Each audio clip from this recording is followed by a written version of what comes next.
Hello guys! Welcome back to my channel. So for today's video, let's talk about Payoneer and sagutin natin yung isang nag-comment na gawa ng tutorial kung paano mag-deposit sa Payoneer. So to start with, define natin si Payoneer.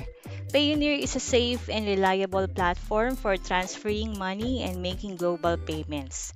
It is designed purely to collect your pay for the services you provided, such as freelancers. So kung isa kang freelancer and then nagre-render ka ng service sa iyong client, then this Payoneer is a good platform for you to receive payment.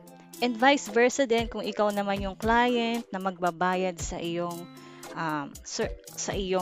freelancer para sa kanilang ni-render na service sa'yo, then you can use Payoneer too.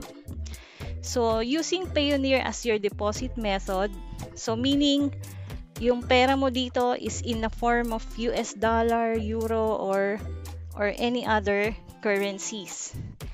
So, since meron ka ng mga different currencies dito, pwede mo rin gamitin yung Payoneer virtual card as you can purchase online abroad.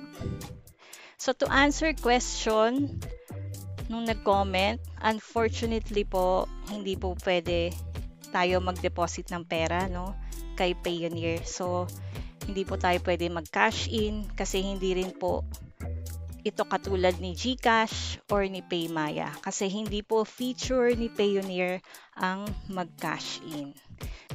So, para po madagdagan ng pondo natin kay Payoneer, kailangan lang natin mag-bill kay client para sa mga services na ni-render natin sa kanila.